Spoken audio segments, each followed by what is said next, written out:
गए दिनों का सुराग लेकर किधर से आया किधर गया वो, अजीब मानूस अजनबी था मुझे तो हैरान कर गया वो।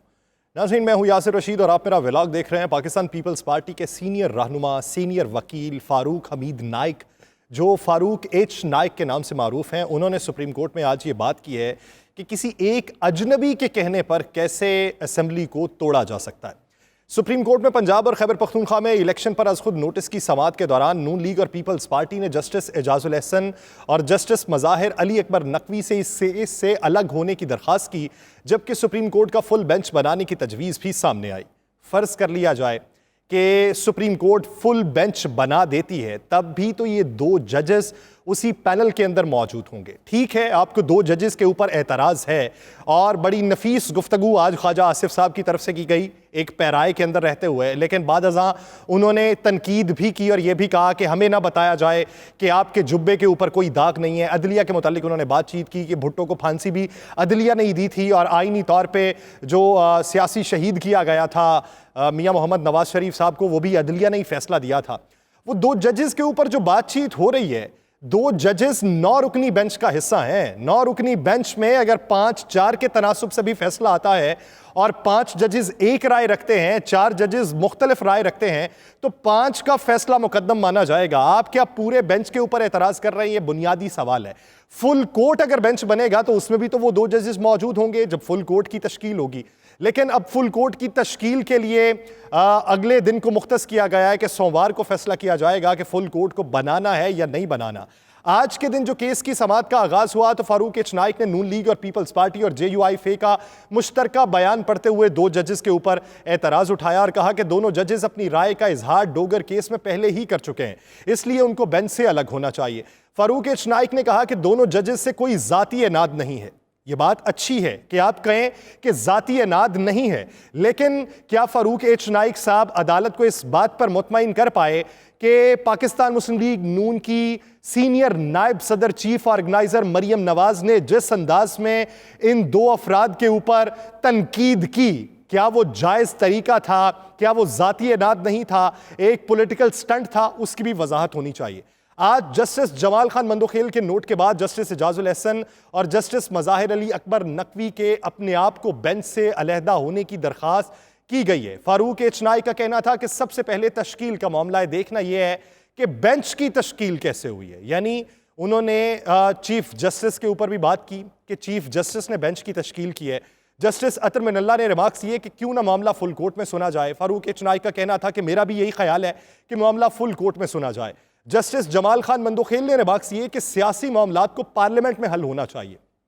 ये पाकिस्तान की बदकिस्मती है कि पिछले 2-3 साल के अंदर हर मामला अदालत की तरफ जाता रहा है।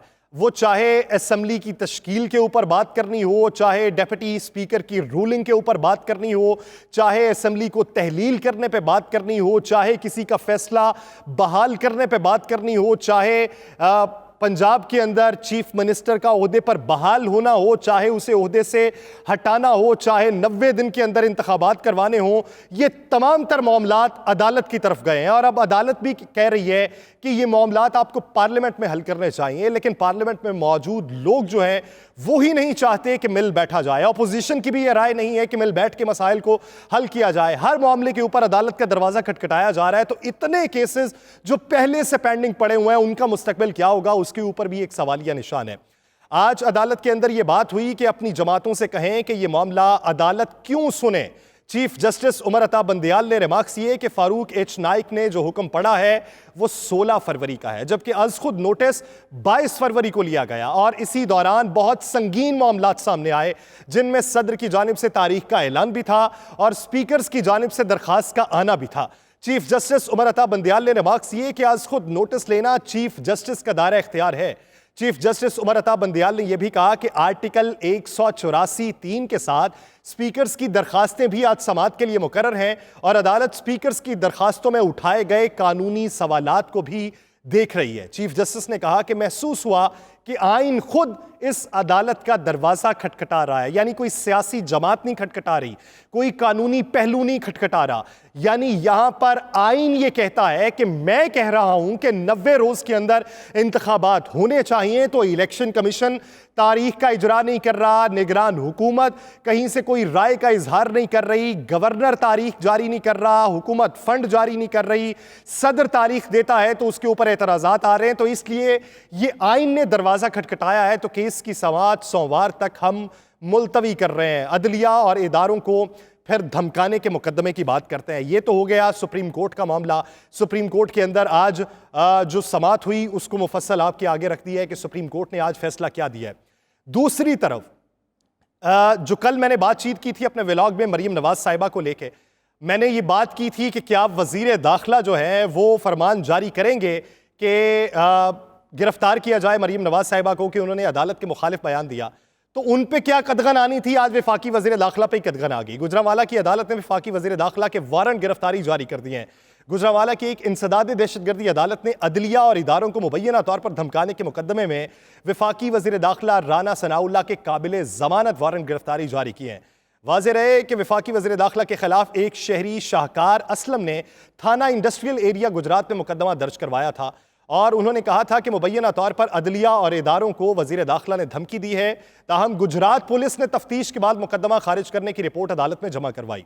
अब अदालत ने उन तमाम लोगों को नोटिस जारी कर दिए हैं जिनमें शहर के आला पुलिस ऑफिसर्स शामिल हैं कि आपने किस तरीके से ये दरख्वास्त को खारिज करने की बात की है। जुमे के दिन गुजरांवाला की एक इंसदादी दहशतगर्दी अदालत के जज राना जाहिद इकबाल ने मुकदमे की समाअत करते हुए पुलिस की अखराज रिपोर्ट को मुस्तरद किया और राना सनाउल्लाह के काबिल जमानत वारंट गिरफ्तारी जारी कर दी है। अदालत ने पुलिस को हुक्म दिया कि राना सनाउल्लाह को 7 मार्च को गिरफ्तार करके अदालत में पेश किया जाए। अब देखना यह है कि वफाकी हुकूमत जो चेयरमैन पीटीआई इमरान खान को ये बातें करती थी कि अदालत का रुख नहीं करते, अदालत से मुंह मोड़ रहे हैं, अदालत के ऊपर दबाव डालने की कोशिश कर रहे हैं। अब उन्होंने जब अदालत के ऊपर दबाव डालने की कोशिश की है तब अदालत की जानिब से उनके काबिल ज़मानत वारंट गिरफ्तारी जारी हुए हैं और 7 मार्च को पेशी का हुक्मनामा भी जारी हुआ है। तो क्या वफाकी वज़ीर दाखिला अदालत में पेश होते हैं या नहीं होते? अदालत ने मुकदमे की अखराज रिपोर्ट मुरतब करने पर SP इन्वेस्टिगेशन, मुतल्लिका DSP और तफ्तीशी ऑफिसर को शोकाज नोटिस भी जारी कर दिया है। पाकिस्तान तहरीक इंसाफ की अब जेल भरो तहरीक के हवाले से बात करते हैं, लेकिन उससे पहले अगर कल के मामले को देखा जाए तो उस पे पाकिस्तान पीपल्स पार्टी के सीनियर रहनुमा साबिक गवर्नर पंजाब लतीफ़ खोसा साहब ने यह कहा कि बड़े संगीन इल्ज़ामात लगवाए गए हैं मरीम नवाज साहिबा की जानिब से अदालत उज़्मा के ऊपर। उन्होंने ये कहा कि चेयरमैन PTI ने एक छोटी अदालत के जज के ऊपर बातचीत की थी, खातून जज पे बातचीत की थी, फिर उन पे अदालत के ऊपर धमकाने का केस दर्ज किया गया था जिस पर वो गए, उन्होंने माफ़ी भी मांगी। तो ये धमकी देने वाले और अदालत के माबैन केस होता है। अब ये अदालत ने फैसला करना है कि वो उनको शोकाज नोटिस जारी करती है या नहीं करती, उनकी तलबी करती है या नहीं करती। लेकिन आज सुप्रीम कोर्ट में जब बात हुई तो सुप्रीम कोर्ट ने कहा कि हाँ, इल्ज़ामात कुछ लगाए गए हैं लेकिन उसे बाद में देखा जाएगा। सुप्रीम कोर्ट के नज़दीक सबसे बड़ा जो मामला है वो इस वक्त आइन से रूगर्दानी का है, इसलिए वो आइन से रूगर्दानी के मामले के ऊपर ज़्यादा बाज़पुरस करना चाहते हैं। अब बात करते हैं जेल भरो तहरीक की। जेल भरो तहरीक में पाकिस्तान तहरीक इंसाफ की अब तक की स्ट्रेटजी क्या रही है, किस हद तक वो काबिल कबूल रही, किस हद तक उसके सियासी मंदरजात जो है वो मुस्तकबिल में उन्हें फ़ायदा देंगे, इसके ऊपर बिलखुसूस बात होनी है। पाकिस्तान तहरीक इंसाफ ने जो स्ट्रेटजी तरतीब दी है उसमें लूप होल्स पाए जाते हैं। अगर आप इस मौके के ऊपर जब अदालत में एक बड़ा केस ज़ेरे समात है, आप अपने तमाम मरकजी रहनुमाओं की गिरफ्तारी कर देंगे सिर्फ इस वजह से कि वफाकी हुकूमत ये कह रही है कि मरकजी रहनुमा बैठे रहें और कारकुनान गिरफ्तारियां देते रहें, इस डर से या इस बयानिए के मद्दे मुकाबिल आप अपने मरकजी रहनुमाओं को गिरफ्तार करवा देते हैं, तो फिर आपको वोकल सपोर्ट किसकी मिलेगी? आपने असद उमर को भी गिरफ्तार करवा दिया, आपने शाह महमूद कुरैशी को भी गिरफ्तार करवा दिया, आपने दीगर रहनुमाओं के ऊपर भी गिरफ्तारियां डलवा दी हैं, लेकिन अभी तक वो गिरफ्तारियां डली नहीं, हब्से बेजा का केस लगा हुआ है। इस तमाम तर मामलात के ऊपर अब रोजमर्रा की बुनियाद पे वफाकी हुकूमत आएगी, प्रेस कॉन्फ्रेंस करती रहेगी, तो आपके पास जवाब कौन सा होगा, आपके पास वो चेहरा कौन सा होगा, आपके पास वो जबान कौन सी होगी जिससे उनके रिबटल्स जारी किए जाएंगे? यहां पे हिकमत अमली में कुछ लूप होल्स देखने में आए हैं। शेख रशीद साहब ने आज गिरफ्तारी देने से उज़र जाहिर किया, वो वैन के करीब पहुंचे और फिर वहां से उन्होंने वापसी का रास्ता इख्तियार कर लिया। रावलपिंडी में जितनी गिरफ्तारियां हुई पुलिस ने गिरफ्तार किया, उसके बाद मंदरा में ले जाकर फयाजुल हसन चौहान और तमाम कारकुनों को उतार दिया गया। तो इस पे पुलिस भी अभी तक रिलेक्टेंट नजर आती है, क्योंकि गिरफ्तारियां जो हैं उसके केसेस अब चलना शुरू हो गए हैं। केसेस के ऊपर क्या बातचीत हुई है उस पर आगे चल के बात करेंगे, लेकिन ये लूप होल्स हैं मौजूदा मुआशी सूरत हाल, मौजूदा सियासी सूरत हाल में। ये जेल भरो जो तहरीक है एक मजाक बनती जा रही है, क्योंकि रोजाना की बुनियाद पे ऊपर कुछ कारकुनान ऐसे हैं जो जेल भरो तहरीक का हिस्सा बनना चाहते हैं और कुछ कारकुनान ऐसे हैं जो माहौल को एंजॉय करने आते हैं। वो हर पार्टीज के अंदर मौजूद होते हैं। तो पीटीआई के भी कारकुनान शायद इसी वजह से सड़कों के ऊपर मौजूद हैं कि कुछ तस्वीर बनवाई जाएंगी, सोशल मीडिया के ऊपर पोस्ट किया जाएगा, कुछ नारे लगाए जाएंगे और उससे तहरीक मजबूत हो जाएगी। तहरीक इस तरीके से मजबूत नहीं होगी। यहाँ पे कुछ लूप होल्स हैं जिसके ऊपर मजीद तवज्जो देने की जरूरत है। लाहौर से गिरफ्तार होने वाले पीटीआई रहनुमाओं की रिहाई के लिए लाहौर हाईकोर्ट में आज दरखास्त की समाअत हुई। समाअत के दौरान अदालत का यह कहना था कि आप तो खुद कह रहे थे कि गिरफ्तार करो, अब जल्दी क्या है। पाकिस्तान तहरीक इंसाफ की जेल भरो तहरीक में लाहौर से गिरफ्तार होने वाले पीटीआई रहनुमाओं की रिहाई के लिए लाहौर हाईकोर्ट में दायर दरखास्त की समाअत करते हुए जस्टिस शहराम सरवर ने दरखास्त गुजार जैन कुरैशी, जो शाह महमूद कुरैशी के साहबजादे हैं, उनके वकील से इस्तफसार किया कि आपके लोग क्यों पकड़े गए, जिस पर वकील का कहना था कि हमने जेल भरो तहरीक शुरू की थी। फिर जस्टिस शहराम सरवर ने इस्तफसार किया कि आप अदालतों के साथ क्यों खेल रहे हैं। वकील दरखास्त गुजार ने कहा कि ये अलामती गिरफ्तारियां थी, हम जमानतें नहीं मांग रहे, उनके हुकूक के तहफ़्फ़ुज़ के लिए अदालत आए हैं। जो मैंने कल बात की थी कि हब्से बेजा में रखा गया, अदालत में पेश नहीं किया गया, डीसीज की जानिब से यह कहा गया कि इन्हें नजरबंद कर दिया जाए, गिरफ्तारियां नहीं डाली गई, ना जुडिशल रिमांड लिया गया, ना उनका जिस्मानी रिमांड लिया गया। ये हब्से बेजा है जिसकी वजह से वो ये कह रहे हैं कि हम अदालत आए हैं। जिस पर अदालत ने यह कहा आप तो खुद कह रहे थे कि गिरफ्तार करो, अब गिरफ्तार कर लिया तो क्या जल्दी है। पाकिस्तान तहरीक इंसाफ के रहनुमा जैन कुरैशी की जानिब से वालिद शाह महमूद कुरैशी को अदालत में पेश करने के लिए दरखास्त दायर की गई थी, जिसमें कहा गया था कि शाह महमूद कुरैशी को हब्से बेजा में रखा गया है। शाह महमूद को कल हिरासत में लिया गया, लेकिन नहीं बताया जा रहा कि वो कहां हैं। समाअत के दौरान शाह महमूद कुरैशी के बेटे जैन कुरैशी भी अदालत में पेश हुए। उनका कहना था कि मुझे गिरफ्तार नहीं किया, लेकिन मेरे वालिद को गिरफ्तार कर लिया और मुझे मुलाकात नहीं करने दे रहे। अदालत ने इस पर जवाब दिया है कि जहां एक दफा 144 नाफिज है वहां पे आप चले जाएं, यानी चेरिंग क्रॉस चले जाएं, आपको पकड़ के ले जाएंगे और आपकी वालिद से मुलाकात भी हो जाएगी। इस पर जैन कुरैशी ने कहा कि अगर ऐसा हुआ तो फिर हम पटिशन दायर करेंगे, जिस पर लाहौर हाई कोर्ट के जज शहराम सरवर ने कहा कि अब पटिशन दायर ना करें, आप कह रहे हैं कि गिरफ्तार होने जा रहे हैं, अदालतें हमें बुला लें, ऐसे तो अदालतों के काम में इजाफा होगा, क्योंकि आप तो खुद गिरफ्तार होने गए हैं। इस पर दरखास्त गुजार के वकील ने कहा कि गिरफ्तार किए गए अफराद को हुकूमत सामने लाए, इस हवाले से तो कुछ पेश करें। जिस पर अदालत ने रिमार्क्स ये कि हुकूमत क्या नोटिस पेश करे, आप होम डिपार्टमेंट को दरखास्त कर दें कि घरों में नजरबंद कर दें। जिस पर वकील ने कहा कि सर आज के लिए ही रिपोर्ट मांग लें। अदालत ने कहा कि आज के लिए नहीं करेंगे, कल भी 3 बार केस लगाया लेकिन कोई नहीं था, जिसके बाद अदालत ने सरकारी वकील को पीर को हिदायत लेकर पेश होने की हिदायत कर दी। और उसके बाद अब जेल भरो तहरीक का मुस्तकबिल क्या होगा, ये रोजाना की बुनियाद पर देखने को मिलेगा। खैबर पख्तूनख्वा में कोई एक गिरफ्तारी ना हो सकी, रावलपिंडी में जो गिरफ्तार किए गए उन्हें मंदरा ले जाकर छोड़ दिया गया। मुस्तकबिल में अब शहर दर शहर यही तहरीक चलेगी तो एक तरफ वफाकी हुकूमत भी मजाक बनाएगी, दूसरी तरफ ऐसे मंजरनामे भी वजह होंगे जिसमें गाड़ियों पे चढ़ा जाएगा, तस्वीर बनवाई जाएंगी और गाड़ियों से उतरा जाएगा। ये पॉलिटिकल टर्माइल और केओस में मजीद इजाफा करेगा, इससे इस्तेहकाम होता दिखाई नहीं देता। अगर एक मामला अदालत उज़्मा में जा चुका है तो उस अदालती फैसले का इंतजार करना चाहिए कि अदालत क्या फैसला करती है, उसके बाद फिर सियासी हिकमत अमली को तरतीब देना चाहिए। ठीक है, आपने जेल भरो तहरीक का एक मंजरनामा वजह किया था, हिकमत अमली तरतीब दी, लेकिन उस वक्त तक सुप्रीम कोर्ट के अंदर केस नहीं था। अब सुप्रीम कोर्ट के अंदर केस लग चुका है, उस केस का फैसला आ लेने दें, तमाम जमातों की जानिब से मौक़िफ़ को आ लेने दें, फिर उसके बाद हिकमत अमली को तरतीब दे दें, वो वारे में आ जाएगी। आज ख्वाजा आसिफ ने ये एक अच्छी बात की है कि 9 रुकनी बेंच बनाया गया। उनका यह भी कहना था कि यह भी अच्छा है कि 9 रुकनी बेंच बनाया गया। पूरी कौम अदालती फैसलों से मुतासिर होती है, पूरी कोर्ट फरीकैन को सुनकर फैसला करे। मैं सियासी कारकुन और मुतासिरा फरीक की हैसियत से कहता हूं कि अदालत उज़्मा की तरफ सारे मुल्क की तवज्जो दिलाना चाहता हूं। सुप्रीम कोर्ट में ज़ेर समात मामला 9 जजेस का नहीं, फुल कोर्ट का मुतकाजी है। फुल कोर्ट हमारे अमराज का बंदोबस्त करके उनको खत्म करके हिदायत दे। ख्वाजा आसिफ ने कहा कि जो ऐवान सदर में बैठा है वो आर्टिकल 6 का मुर्तकिब हुआ है। यानी यहां पे आप ये देखिए कि आर्टिकल 6 की गर्दान रोजाना की बुनियाद पे सुनाई देती है, चाहे वो वफाकी हुकूमत से हो कि अपोजिशन के जिस बंदे को पकड़े उस पर कहे कि आर्टिकल 6 लगाए, अपोजिशन में हो वो हर हुकूमती फर्द के ऊपर ये कहती है आर्टिकल 6 लगना चाहिए। यहां पर रूल्स सेट करने की जरूरत है कि गेम के रूल्स क्या होने चाहिए। या तो आप अलल ऐलान कह दें कि कोई भी कोई भी सुकम देखे, लूप होल देखे, कहीं पे कोई गलती देखे तो बबांगे दोहल उस पर बात कर सकता है, उसके ऊपर कोई कदगन नहीं आएगी। आज़ादी इजहार राय में इसे शामिल कर दें। अगर नहीं करना तो फिर दोनों तरफ से जवाबबंदी होनी चाहिए।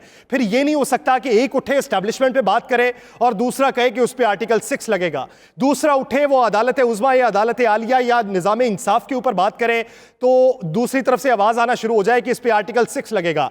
एक उठे वो ये कहे कि 90 दिनों में इलेक्शन होने चाहिए तो दूसरी तरफ से आवाज आए कि नहीं 90 दिनों में इलेक्शन नहीं हो सकते, मुल्क मुआशी बहरान का शिकार है और मुल्क इस हालात का मुतकाजी नहीं हो सकता कि ऐसे हालात में इलेक्शन करवा दिए जाएं, और दूसरी तरफ से उठा जाए और यह कह दिया जाए कि इन पे आर्टिकल 6 लगना चाहिए या इनसे रूगर्दानी कर रहे हैं। यहां पे कुली तौर के ऊपर तमाम इदारों के रूल्स दोबारा से सेट होने की जरूरत है।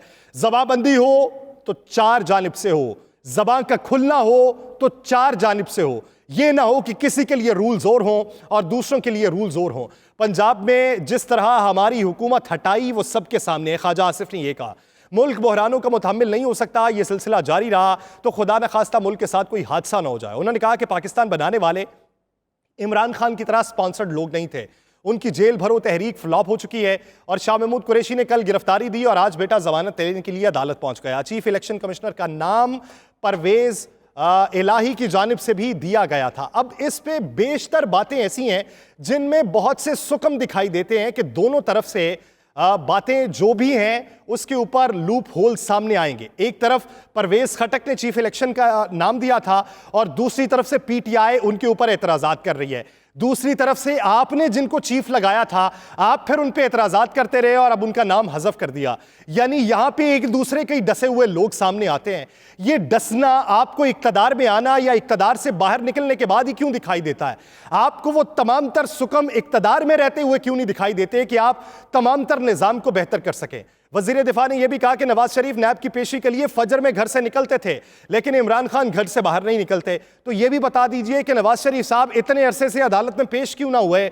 वो फजर को वहां से निकलते तो हो सकता है कि किसी दिन इशा के वक्त यहां पे पहुंच जाते, अदालत उसी वक्त लगाई जा सकती थी, लेकिन वो भी मुल्क में वापस ना आए। यहां पे दोहरा मयार हर किसी के लिए, किसी एक शख्स के लिए नहीं है, ताकतवर के लिए, वो अवामी ताकत रखता हो या हुक्मरानी ताकत रखता हो।